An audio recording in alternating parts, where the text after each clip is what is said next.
Hey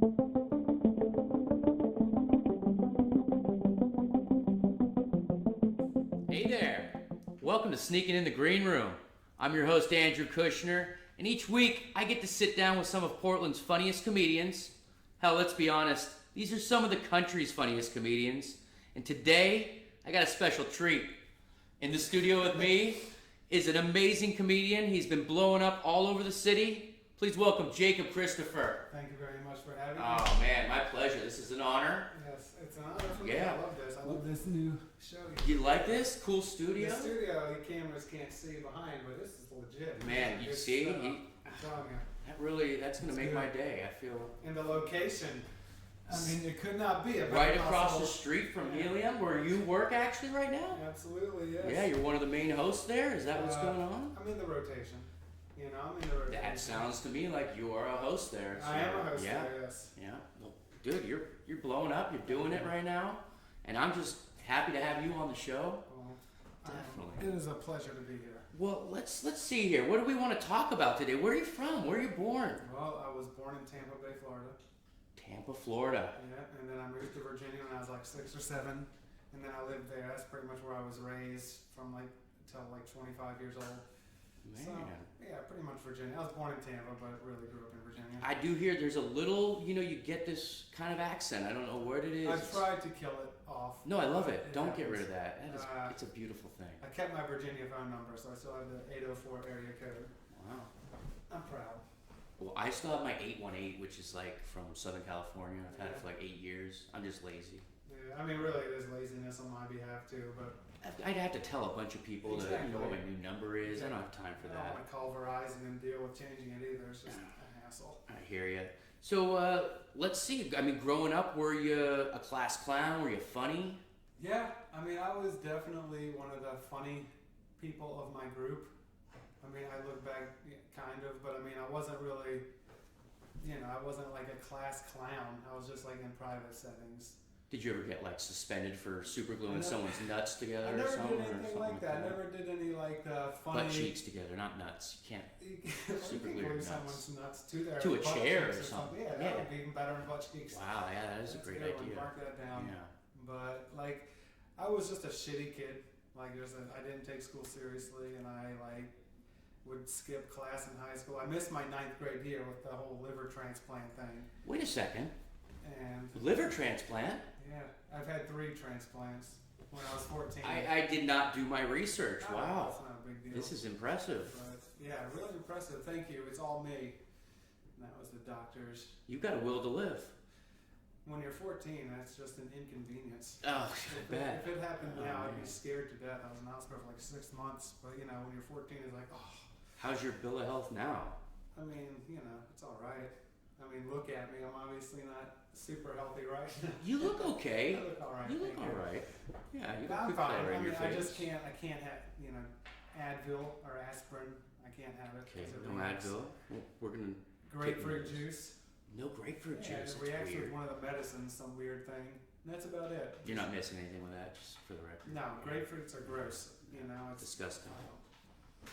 But yeah, so I missed 9th grade, and that was like my best average, like GPA, because they gave me just an A. Oh man, well, when you've had transplants, like you can get away with so much more. I imagine, like, Yeah. oh, I failed that class because I, wasn't I- feeling well They that gave me the semester. pity pass and gave me that 4.0 GPA for my 9th grade year, but then it was spiraled down after that. Yeah, I guess it's a trade-off. You can get the free grades or have to Yeah, get exactly. an actual Have to- organ Yeah, I have replaced to in your sit body. in a hospital bed for 6 months straight. Yeah, I'll rethink that idea. Yeah, not worth it.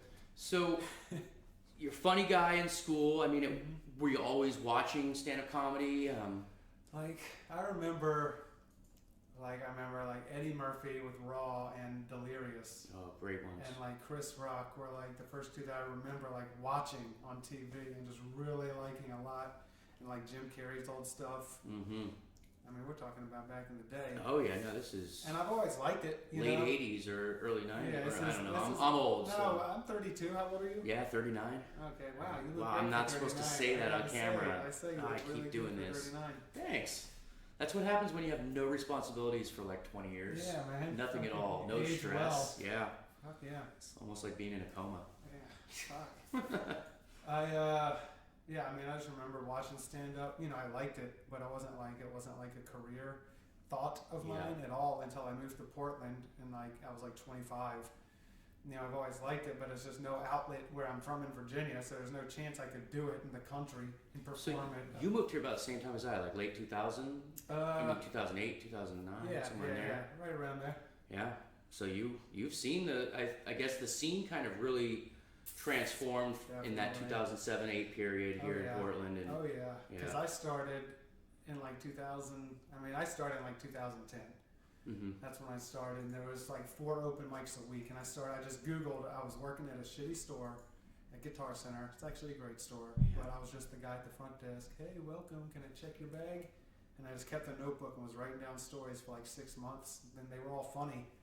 And I thought I wanted to share them at a comedy open mic, so I looked them up, and there was like 4 mics. There was Monday's Boiler Room, still Boiler Room, by the way. Yeah, that is an amazing mic. Classic. Man. Tuesday was Suki's, Wednesday was Brody Theater, and Sunday was Harvey's Comedy Club. And this is before Helium opened. This is before Funhouse. This is before the Tonic Lounge, which is now closed, but that was a great spot for a number of years. But yeah, there was like 4 open mics a week, and now there's like 4 or 5 a night. It's amazing. It is great. We've got, they say the golden age of comedy is going on right now. I really do feel like, especially in Portland, like it is a real good place to be. I feel so like I moved here from LA, you know, and people are like, you moved from LA and you're trying to be a comedian now, and I'm like, it's the perfect setup. I mean, I didn't really choose this. This wasn't my plan, but no, it really is. It's working. To start, like Portland's a great like middle city is what I've heard people use the term. Like, you know, it's a great place to either start or really work on like your featuring sets and just getting good. You know, you got to move to LA or New York if you want to make it big, whatever that means. I don't know exactly, but I plan on moving myself. But like Portland is a great place to really start and stretch your legs and get a feel for it because it's a super supportive town and there's just so many opportunities. I agree, and I think, I don't know, maybe I'm going outside because I'm not a smart man, but I feel like this city is making me smarter. It's forcing me to be a little more intellectual with my humor and my writing, and I gotta say that's amazing. It's been a huge help because, again, I'm an idiot. And so my jokes usually show that. No, it's I hear you. I'm the same way. I mean, Portland's definitely a city that makes you think. Yeah. I mean, you have to work a little harder for laughs, in my opinion. No, I mean, you're right. Like when you go on the road, if you drive 20 minutes in any direction outside of Portland, it's a completely different world. Like Portland is a bubble, you know, which is fine. But like, yeah, you drive to some, I don't want to say shitty, but just some bar, you know, they're all happy to see they want to hear fart jokes and dick jokes. Exactly. Those kill. They're just like the classic, classic I say, but just, B grade comedy. But then in Portland, it's like, oh, you need to make a reference to like this famous poet in the middle of your joke, and that'll get a big hit. Exactly. You make a reference to some obscure silent film in the 30s, that's going to get like half the room applauding. That's never going to happen for me. I don't think I'll ever be the person with those references. I don't either. I just tell my stories, and crowds seem to enjoy it. They do, and you are fucking hilarious, by the way. If you get a chance, you got to go see Jacob. He's all over town all the time. So you talked about the open mics. When you finally decided, you know what, this is what I want to do. This is the route I'm going to go. How many open mics would you say per week you were doing? That was like 4 or 5 because that's like within the first year. Doing everything that you could. Yeah, was exactly. Available. Like the first year I started, there was not that much, and within the first year I had really like decided, like the first couple months was like, this is a fun hobby, because you have a great set then a bad set. It's just fun to get out of the house. But then within like the first year, I was like, dude, I want to do this like full time. This is like a lot of fun. I'm starting to get booked on little shows, little $5 free drink ticket shows. And those are amazing, by the way. I've been getting a couple free drink shows, and I feel like a pro. I feel like this is the greatest job of my life. I still do those shows, and I'll just do free shows just to get out of the house. I just enjoy doing it. At my peak, I'd say I was doing 10 to 12 open mics a week.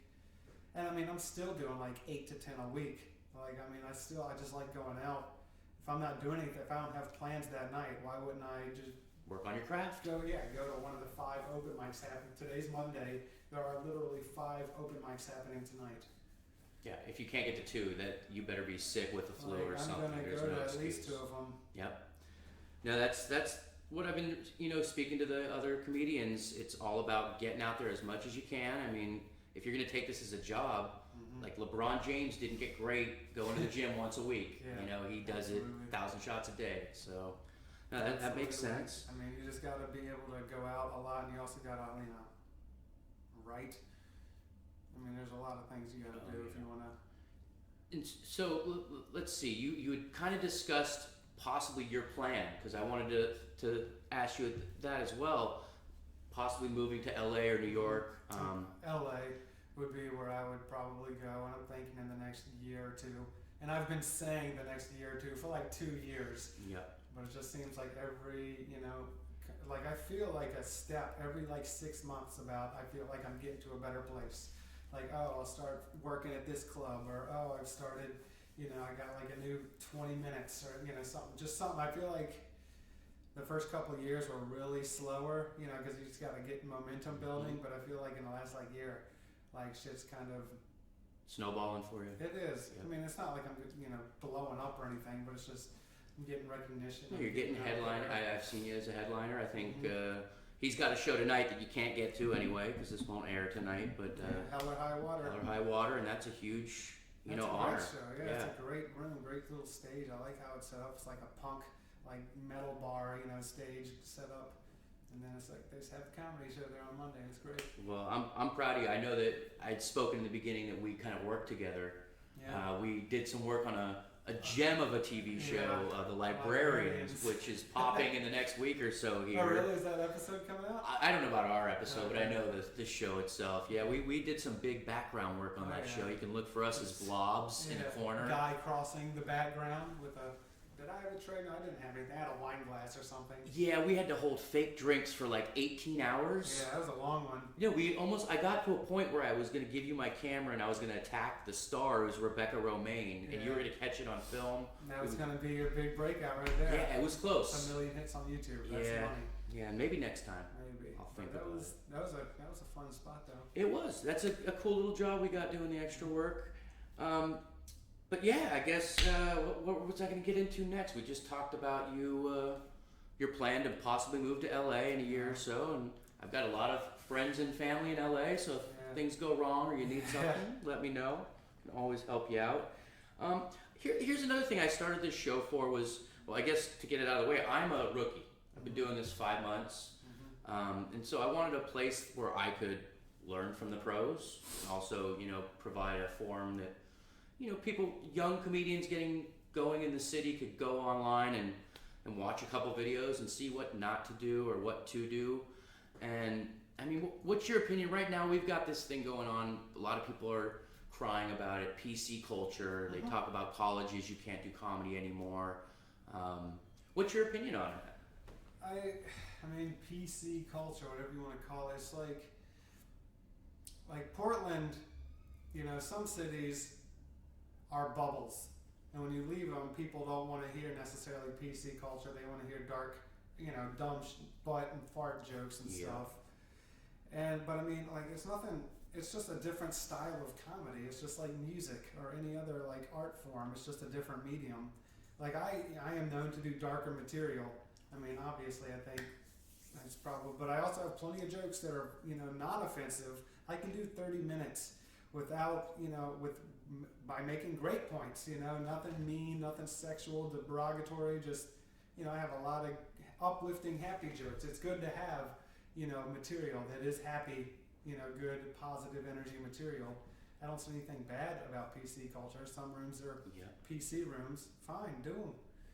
You should be able to perform in both, you should be able to do as much as you can. Like, there you go. I mean, that's what I've been thinking as well is, should I be changing who I am for my writing? And I'm like, no, you should just think about who you might be affecting with your jokes, I think, first off, but at the same time, just do what you naturally do, and the crowd's going to police you. Yeah. I mean, if you are not funny and you're saying derogatory, offensive stuff, absolutely. you will know right away, probably before you even get off the stage fully. I think the PC movement I think it's kind of good for comedy in a way that the world is changing. Things are different, and I think if you're gonna say a joke about, be it transgender people or anything, you better do it in a smart way. Yeah. That's not just going to come off as being a dick that's just trying to. Yeah, I mean, some people go for shock value, so Yeah. they'll just say something stupid. If a joke's funny, it's funny. You should never censor yourself, but you should also know if it's funny or not. Like, everything I've said has made me laugh. Yeah. And if I think it's funny, I'm going to say it regardless of. But I also don't go out of my way to offend or pick on any group of anything. No, your humor is great. I mean, you usually talk about your own personal life. I think maybe I'm wrong, but did you have a joke about smoking crack out of a flute? It's not even a joke. It's just I talk about my crack smoking. I used to smoke a lot of crack, people. Nice. And you seem to be doing great. If this is what crack addiction looks like, I am so like. That was a decade. I need to run with it. But yeah, and it's funny now. I mean, it's one of those things I look back and it's like, yeah, it was obviously a bad life choice. But I learned from it, and I think, everybody had made mistakes, and if you learn from them, they only help you out. I agree. I'm not gonna lie, I did crack once. Mm-hmm. Yeah, I like that. I did crack once. Yeah, that's good. I remember like at 5 a.m. with a flashlight looking at my floor, trying to find rocks that weren't there.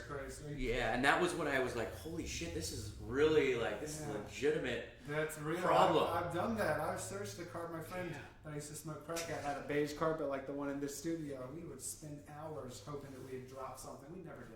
Not once did we find a piece of crack on that floor. You're not going to drop crack. But if you do, you're going to grab it right away. It's not like, I'll get that later and forget about it. No, there's a gram I lost the other day behind the couch somewhere. Dude, that shit's strong. It'll affect you immediately. Yeah. Well, I'm glad you seem to be doing real well. You don't remind me of like a bad Daryl Strawberry. No. I don't know if you remember that reference. I do remember.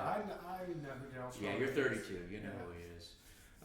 So yeah, I guess another question I had is, this show I wanted to give tips and pointers, and there shouldn't be a rule book. I'll agree. You need to learn on the fly in comedy. It's something you need to experience stuff. But if you could save me the hassle of maybe one thing that you had to deal with, or just a tip that has helped you, I'll give you a couple of tips. Yeah, rock it out. Most important, write. Just Right. come up with shit. It doesn't have to be solid gold, but you got to go out and do new stuff at the open mics, especially Helium. New stuff at open mics. This is I'm just saying, big I use tip. Helium as an example. They are the metric. They're like the best mic to perform at and the best comedy club, obviously, in Portland. Yeah, you get a real response from a real crowd. Yeah. But I've seen so many comics that are good, great comics. They have a great 5 or 10 minute dialed in set, but they've been doing that same 5 and 10 minute set for literally years. Like, there are people who just haven't written a new joke, it seems like, in so long. And that's what's holding them back. I mean, because when comedy, when people see that, it's like, all right, they're not writing anything new. You're not going to hire people that don't write. You just got to be confident enough to go on stage with something that might be not that great, and just lay it out there. I go Own out, it. especially at Helium. I'll go out there and have mediocre results a lot. I am not the shining peak of Portland comedy, but the biggest compliment that I get from the audience at Helium almost every week is like, I like you because you always have something new.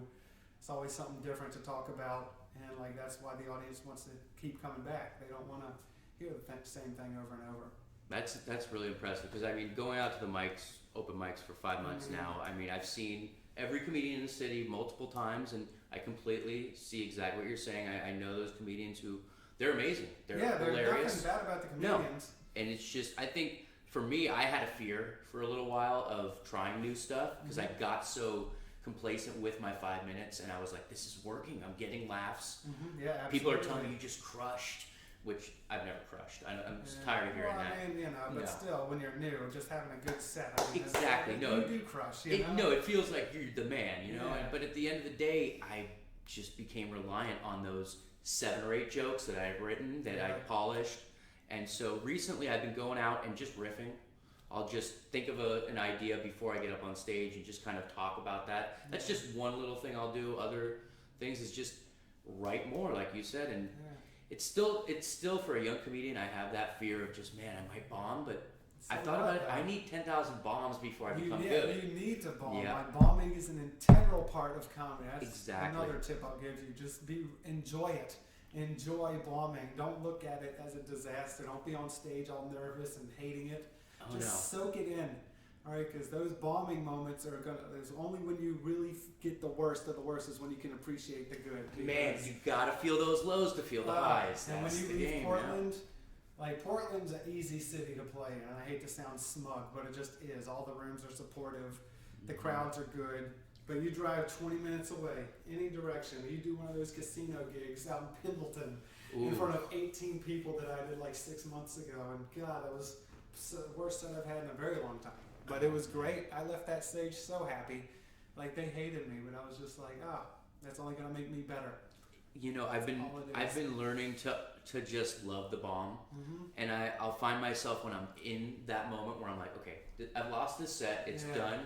I will then pull the worst possible jokes that I haven't tried yet that I'm like, these are just gonna fail. It gives me that opportunity to just fail worse. That is a great excuse to just bring the audience out. Like I'm taking everyone with me. Exactly. Yeah, you thought you were bad before. Yeah, just wait. I have done that many a times. Yeah, but I think a mistake as a rookie I get is after my first joke. Let's say I'll get up on an open mic, and after my first joke, if it doesn't hit, in the beginning I would get this weird kind of.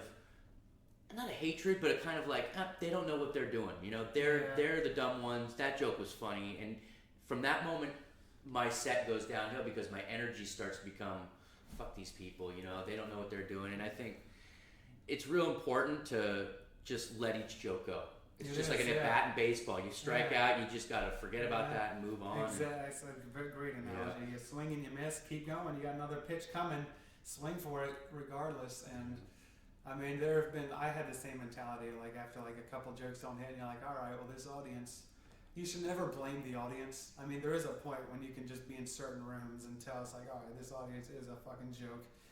But like for the most part, I mean, just have fun. Just go on stage. Don't blame the audience if you're failing. And don't blame yourself if you're failing. It just, shit happens. I like blaming myself. It's kind of fun to just say, your shit stinks tonight, you know, and it's good to face reality once in a while. There's been a lot of long, somber walks home just with my headphones, listening to my sets, like from the boiler room and shit when I walk back across the river.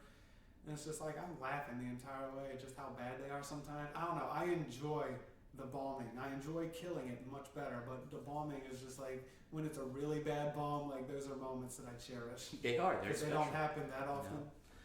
Well, man, this has been great.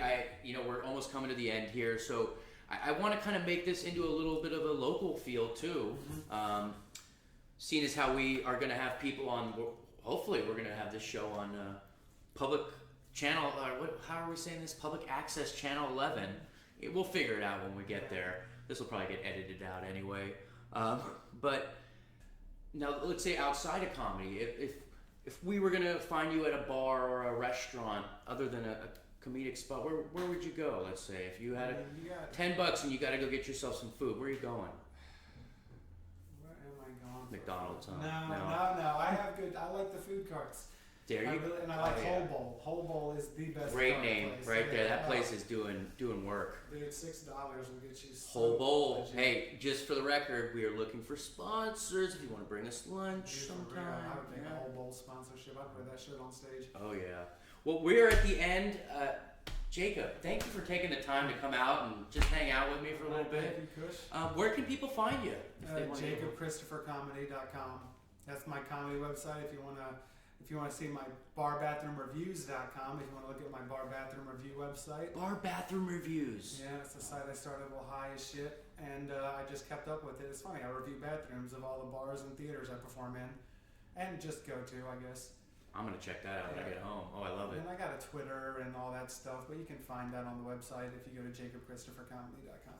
There you go. Well, folks, I want to thank Jacob again, and thank you guys for tuning in. Again, this has been Sneaking in the Green Room. We'll see you next week. Thanks for having me.